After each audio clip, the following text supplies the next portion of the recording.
in the moment. I already am, just in the conceptual space of the moment. The perception of time is dictated by monologue. No physical space, the body expanding outward as perceptions of it recoil inward.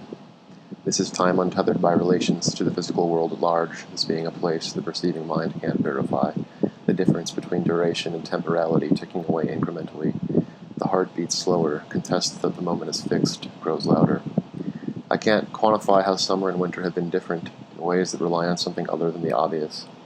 It's now hot and sometimes cool enough for a sweater, then it was cold and sometimes warm enough for a light jacket. I can't see the buildings through the foliage even as I'm aware of how many more there are than when my sightlines were clear and uncluttered. The internet access is somehow better. I feel depersonalized more often. But I still somehow prefer or even long for the cold and the snow, even one at a time I more often than not despised it. Will I feel the same way 5 months from now? Everything is inherently unique and it overwhelms. Coming to the same place in different seasons must be like coming to a different season in the same place. Repetition and stasis have their positive qualities before they stagnantly congeal, forcing a change or a fragment of death. Change having its negative qualities, the anxieties, the uncertainties, the analytical expectation of future longing, useless nostalgia for things that were never that great to begin with. I try to console my worries by thinking of how long I have left to live, this being something the imbalanced chemicals in my brain often deny. Instead of space to play, I feel the weight of a place to wait. Life is very long until it's over, I suspect. There are so many options, and it can't be helped that some must be better than others. The choices that haven't been made or could have been made differently. It can become easier to make choices when you understand them as choices, not steps towards a larger goal, one that thankfully doesn't exist. Non-existence isn't reluctant, it simply isn't. I can resign myself to the heat, but the cold is always a choice. Wistfulness over memories is not about nostalgia. It's past-oriented longing that often neglects the worst moment of our lives.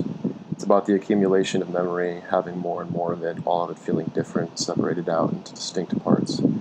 We use half of our memory remembering the future. There's something disturbing about knowing the moments I'm currently experiencing will someday be deposited into this distant repository as a vague recollection. Most of them don't even feel like things I've personally done, but rather someone else, whom upon dying, forfeited their memories to me so that they might live on, albeit as bastard impressions. If I am only my recollections and desires, and my recollections feel suspect, I am only this bundle of thoughts which I act upon. I get up to get water, use the bathroom. I think about doing something and I do it. My obsession with form as content or with the blurred lines of these things probably also stems with my long history of intense feelings of depersonalization. To be depersonalized is on some level of a heightened sense of awareness of this thing that perceives and contains experiences and stimuli.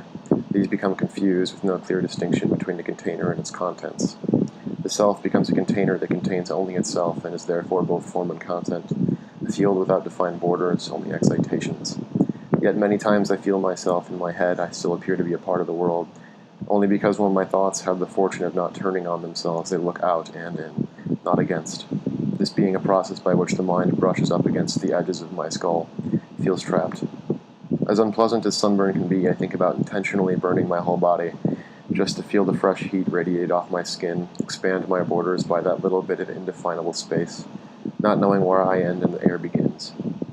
Wanting to become the breeze that blew my grandfather's ashes through the desert, the 48-degree wind that rushed through my car window on May 22nd, 2015 in a Snap Fitness parking lot in Flint, Michigan, the waves that keep me from reaching you.